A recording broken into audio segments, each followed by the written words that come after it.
Here's the moves it starts with, and we're going to see a way to checkmate the king after winning a piece on today's episode of the Bobby Bo Show. And after bishop to g5, it's the Trompowsky attack, threatening the knight. And if I take it, doubles up their pawns. So they play knight to e4, now attacking my bishop, but I just moved the bishop back to f4. And now they play d5, taking control of the center and defending their knight, but I kick the knight away with f3. Now the knight goes to f6, and I play c4, trying to go into my queen's gambit, but after e6, they can now develop their bishop. And I want to stop them from playing bishop to b4, so I play a3. But it's a mistake, because they can now take this pawn and defend it with b5, but they play c6, and now I play knight to c3. And once again, they can take the pawn and defend it with b5, but instead, bishop to d6, getting ready to castle. And also attacking my bishop, which is undefended, and I can move it back here, and if they take, I can open up my rook here, but I'll just trade it off, and after they take back with their queen, I'll trade pawns. And now I'm well supported in the middle, so I can play e4, and after we trade pawns, I have two pawns in the middle, a knight defending this pawn, queen defending this pawn, so I have better control of the center, but after bishop to g4, they're attacking my queen, and I have to decide what to do with my queen, which is either block with the knight or the bishop, and if I move my queen, I have to be careful because my queen's the only thing defending this pawn here. So the best move is probably queen to d2, because that stops their queen from coming to f4, but also bishop to e2 is good, threatening their bishop, and also continuing development. But I was thinking about how if I could play e5 and fork the queen and the knight, then I would win a piece, right? But right now my queen's under attack. So I was thinking, can I move my queen, make a threat that they have to respond to, and then play e5 in the next move? So I played queen to b3, and I'm thinking I'm hitting b7 here, and their rook might be trapped, and if they play something like b6, then I just play e5 and fork them. But now my queen's not defending d4, so I had to think about that, because I'm wondering if after queen captures d4, can I play queen captures b7, taking the rook next? Because now the knight and the queen are hitting the e4 pawn, so I'm about to lose the e4 pawn, or just queen to e3 check. Maybe I have to worry about this. Maybe the bishop and the queen are checkmating me. But all of my pieces are defending my king here, so I figured this is okay. I don't have to worry about this. I'm not going to get checkmated. But I didn't consider their best move, and neither did they, because they didn't find this. And what would you do if you were black? And I don't think you would get this right, so make sure you think carefully, because the best move for black is just to castle right now. And look what happens. If I take the rook, free rook, right? No, queen to b6, and now my queen is trapped. It cannot get out. I didn't see this, but neither did they, because in this position, instead of taking the pawn here, all they were focused on was this threat of me taking on b7 and taking the rook. So they figured, I'll just play b6, and now they can't take here. But they didn't see the fork. And now I forked them.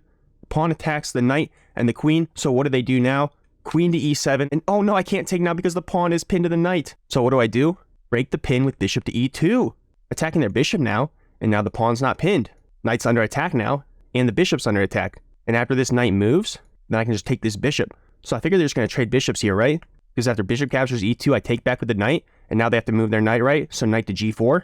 But now all I have to do is castle. And it's +2 on the engine after they castle, and I'm just going to play knight to e4 and do something like attack the f7 pawn or push these pawns down and get a queen. And they haven't developed yet. I'm going to develop faster and attack faster. But the material is still even, but it does say +2.5 on the engine. So with the right attack, you should be winning this. But if you don't play the right aggressive moves, then it's going to be a draw. But it's definitely going to be an easier game for white here if you play correctly. But they didn't play correctly, because after I played bishop to e2, breaking the pin on the knight, knight's under attack. After the knight moves, the bishop's under attack. They played knight to d5. And this looks like it might work still, because after I take the bishop, queen to h4 check. Checking my king, and there's no way to block it other than something like moving the king or playing g3, and then the queen just takes my bishop. So it's just trading bishops, right? And we're even material and even game, right?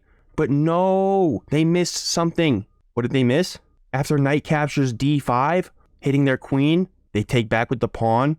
And now my best move is actually just to take this pawn, but I just took their bishop, because after queen to h4 check, now I can block with my queen. And if they take my queen here, it's just a simple, easy game, up a piece. And their best hope of winning is to keep their queen on the board, so they pick queen to h6. But now I have to win the game, up a piece, and there's pretty much no threats going on right now, so we just have to finish development, right? So bring the knight out to e2, and I'm getting ready to castle. Now they castle, and I castle, and my rook is on the f file, lined up on f7, and I want to line up my other pieces, so I'm going to get my rook out and bring it up to the 7th rank, and they want to develop their knight, and the knight can't come to here because my bishop is on this diagonal, and they don't want to go to the edge of the board, so they play knight to c6, so I play rook to c1, attacking the knight, and I'm just going to bring my rook up next. The knight goes to a5, and now rook to c7, and now both my rooks are lined up on the f7 square. My queen is in front of the king, So stay focused because you're about to see how to checkmate when you're up a piece, and that's just pretty much by lining all your pieces up on f7 here. And after they play queen to d2, now they're targeting my pawns here. If my bishop moves, they're going to take my knight. They're hitting my middle pawn here, which would check my king. Should I worry about this? No, I just have to attack their king. And what would you do now? We're attacking the f7 square here. And how do we attack the f7 square more? Bishop to e6. Oh no, my bishop. Oh no, my knight. What happens if they take any of these pieces? And if they take my bishop here, checkmate. So they don't take the bishop. Instead, they take my knight. Oh no, my knight. But what now? We're attacking f7. And we're about to checkmate. What's the best way to do that? Take with the rook. Threaten checkmate in 1.